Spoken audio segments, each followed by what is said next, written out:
Follow us on Twitter, your favorite podcast platform, and now on YouTube as a podcast, or become a patron over at buymeacoffee.com/The Ham Radio Guy.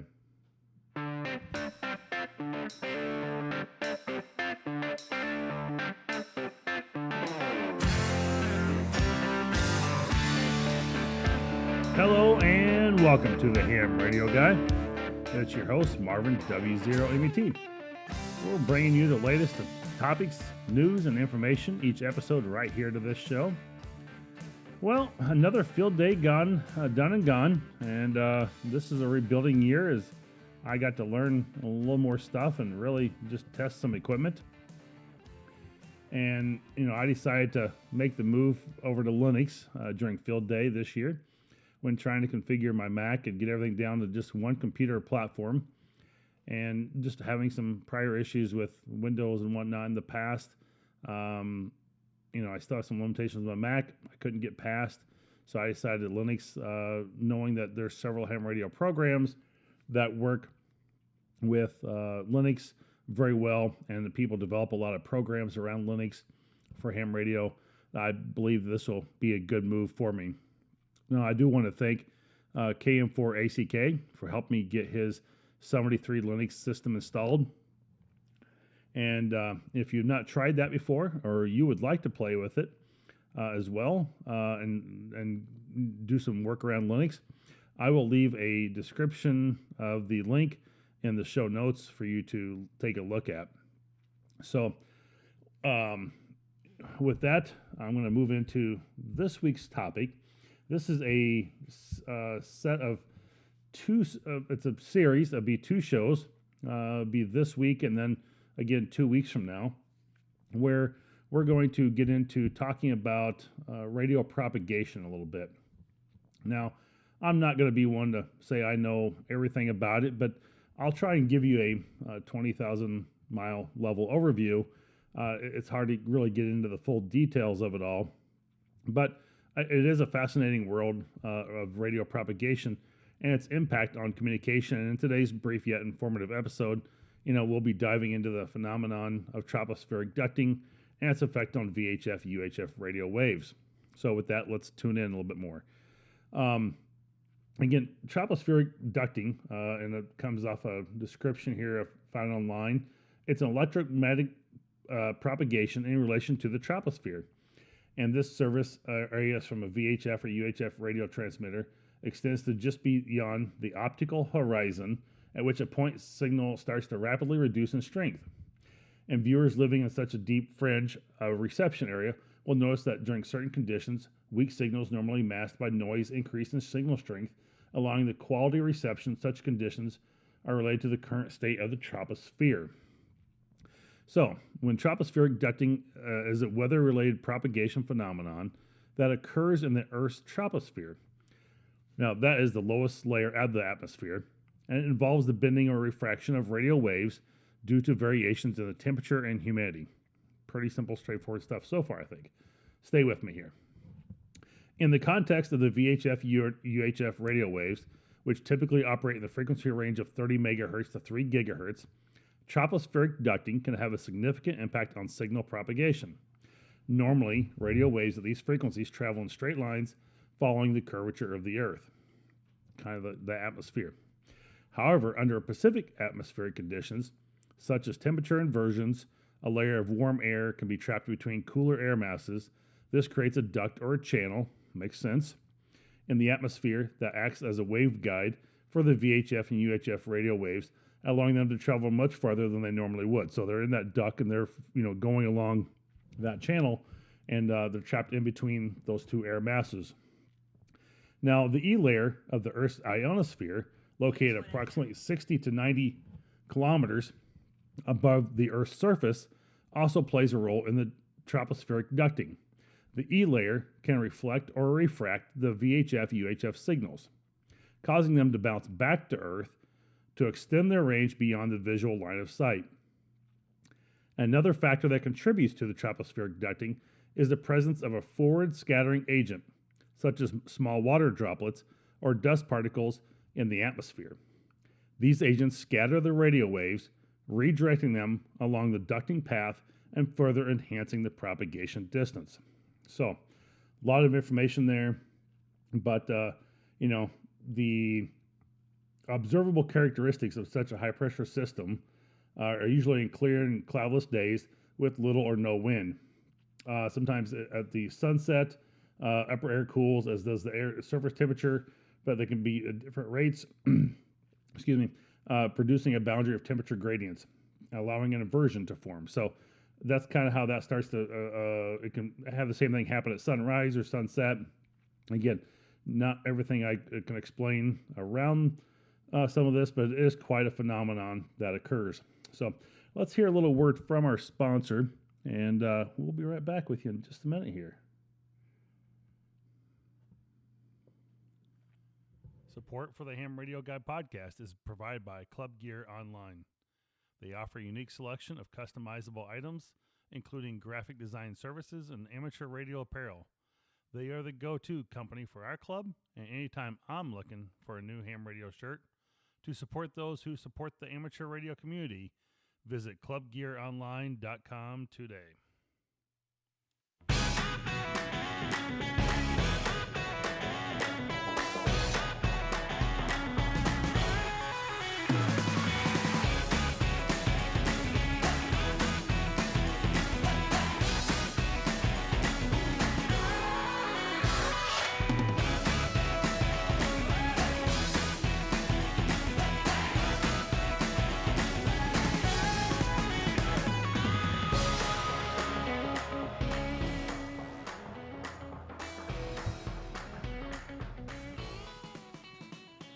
Well, welcome back to the show. And let's finish the discussion here on propagation. And tropospheric ducting can result in long-distance communication that defy the normal limitations of VHF and UHF radio waves. It allows for contacts over hundreds or even thousands of kilometers, probably should have converted that to also miles, which would typically require higher frequency bands or satellite communication.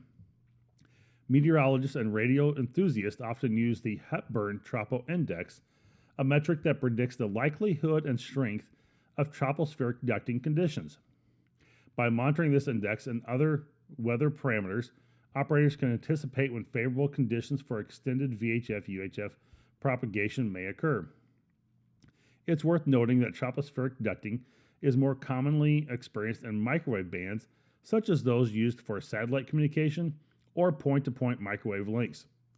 The higher frequencies and narrow beam widths of microwave signals make them more susceptible to bending and ducting effects. As we conclude this brief exploration of tropospheric ducting, it's important to remember that this phenomenon is highly dependent on atmospheric conditions. It's not a constant occurrence, and when it does occur, it provides radio operators with exciting opportunities to reach far beyond the usual range of the VHF, UHF, and sometimes HF signals. So that wraps up the information on this edition of the radio propagation for this. I hope that you found this information about tropospheric ducting and its impact on VHF and UHF communication enlightening. Stay tuned again for my next episode, talking a little bit more about the radio wave mysteries of radio propagation. And if you ever have any questions or topics you'd like us to explore in future episodes, please let us know. Until next time, keep those radio waves alive and buzzing with excitement, and continue to monitor those. I will try and put some links in the show notes descriptions that will give you some links to see where you can find when that ducting is occurring and where that time frame is around.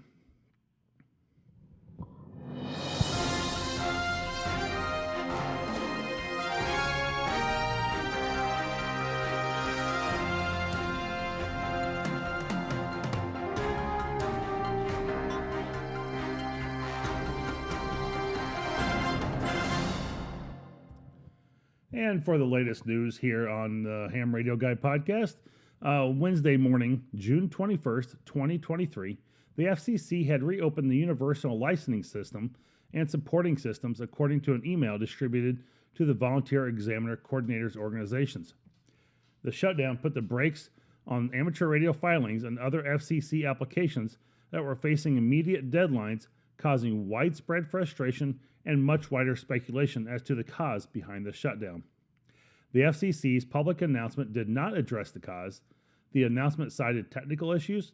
It was not possible to determine specifically where those issues occurred or why they had occurred, and whether there had been a security breach or if any presumed built-in redundancies failed to operate properly. As of Thursday the 22nd, the electronic batch filing system used by VEC organizations for filing exam sessions and applications was still not available as promised. Unfortunately, this means applications for new and upgraded licenses, individual and club license filings still cannot be uploaded into the system for issuance. The ARRL VEC will comply with the FCC directive, limiting their transmissions but sending as many backlog sessions as possible without overloading their systems. The files will be submitted to the FCC in the order in which they were received, starting with the files from Monday, June 12th. On June 10th through the 11th, 2023, the Great Tennessee Air Show once again was headlined by the U.S. Navy Blue Angels demonstration team. As I was there in person, spoke with Tom Delker, K1KY, Air Show Communications Coordinator, who said that the amateur radio operators from Middle Tennessee Emergency Amateur Radio Systems have been supporting the air show since the mid-1980s, with more than 40 members of the National Amateur Radio Club, Williamson County Aries, and the Stones River Amateur Radio Club partnered to provide operation support leading up to and throughout the air show. Operators were able to deploy multiple technologies during the event, including simplex radio operations, RF mesh networking, IP surveillance cameras, APRS tracking, and weather monitoring and measurement. The Smyrna Rutherford County Airport Director John Black and Deputy Director Salal Rai expressed their sincere appreciation for the team and all those who worked the event. This volunteer amateur support translates to operations money that can go directly towards community projects. In addition to the U.S. Navy Blue Angels demonstration team, historic aircraft, including the Spirit of Detroit DC-3 and the F-22 Raptor, highlighted the show. The next Great Tennessee Air Show is scheduled for 2025. And as we go into the 4th of July weekend here, the 13 Colony Special Event is marking its 15th year on the ham bands. This special event will be running from July 1st through July 7th. Bob Jessuit, WA3PZO, is the coordinator for WM3PEN, a special call sign activated for the Cradle of Liberty in Philadelphia. It's a relatively easy event for many people to operate. Josewis explains. It's making contact with one or more of the 13 special event stations in each of the original 13 colonies. Plus, they've added over the years 3 bonus stations, WM3PEN in Philadelphia, GB13COL in England, and recently TM13COL in France. Josewit says activity during the 13 Colony Special Event Station has been climbing rapidly in recent years, and there are special occasional pileups, so you may need a little patience and persistence to get through. Last year, they worked well over 250,000 contacts for all the stations combined. And for WM3PEN, back in 2013, had just around 3,000 contacts, and last year we're just closer to 13,000 contacts. There is a special certificate offered for operators working the event, and each of the groups running stations in the original 13 colonies had special QSL cards tied to this year's theme surrounding the signers of the Declaration of Independence. Now, I've actually taken participation in this myself the last 2 years, was able to get the certificate and all 13 QSL cards. It is a very cool and special event. I will be spending my 4th of July weekend as well working this event. Further on, to finish the story, we'll be on all modes at different times using HF and satellites. There will even be some slow scan television. The best thing to do is watch the various spotting networks such as DX Summit.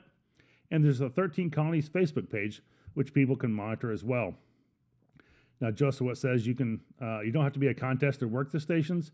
He says just the operators at each station realize how much interest there is, and they will be operating long hours, even on the 4th of July holiday weekend, to make sure every station they can work gets into the log. And finally, into our last story this week of amateur radio continues to monitor Hurricane Brett. WX4 NHC is an amateur radio station located in the National Hurricane Center in Miami, Florida. The station has been totally assembled from donated equipment and is operated by an organized group of volunteer amateur radio operators since 1980. WX4 NHC has been activated whenever a hurricane is within 300 miles of landfall in the areas between Western Atlantic, the Caribbean, or the Eastern Pacific. They also provide emergency backup communications from NHC to the National Hurricane Center to the National Weather Service offices and other agencies in case of local landfall.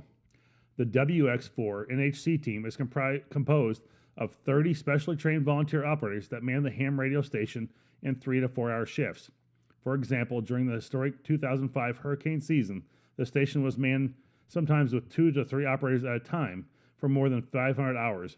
Sometimes with back-to-back hurricanes, we operated twice from inside the eye of Hurricane Katrina and Wilma and collected hundreds of surface reports each hurricane season. Volunteer networks to collect the real-time data and the surface reports for the National Hurricane Center specialists via amateur radio using many modes such as HF, shortwave radio, VHF and UHF radio, voice over internet systems, Echolink, IRLP, APERS, and volunteer weather observer networks, citizens weather observer programs, and online reporting via email and fax. So, that will conclude our news for this week. As always, our news is sourced from the ARRL, Amateur Radio Newsline, and other sources, and I will provide links to those stories and more in our description and show notes. So, as we continue to move into our next segment, as always, is Hamfest, and these will all usually be in the Midwest area, but I've kind of explored some of these a little further out too. Some of these are sometimes more East Coast, and check out the ARRL Hamfest schedule page for a local ham near you, and that will also be in the show links notes. On July 8th, the SVARC Summer Hamfest in Minot will be hosting the ARRL North Dakota Section Convention in Minot, North Dakota. July 15th, the SEARC Tailgate Hamfest will be hosting the South Dakota Section Convention. The CVARC 2023 Hamfest will be hosting the Pennsylvania State Convention in Chambersburg, Pennsylvania on July 29th.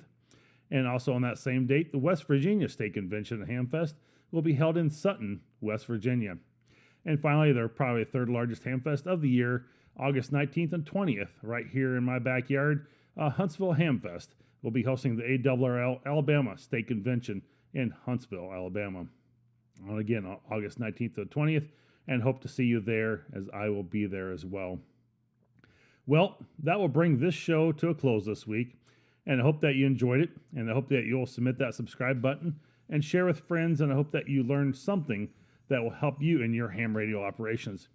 If you'd like to help support the channel and become a patron, look for me on buymeacoffee.com/the ham radio guy to join today.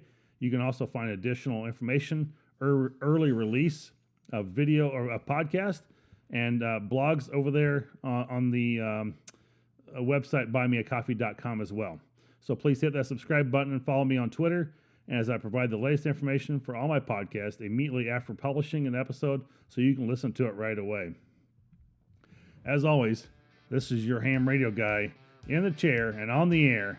I say 73 W0 MET.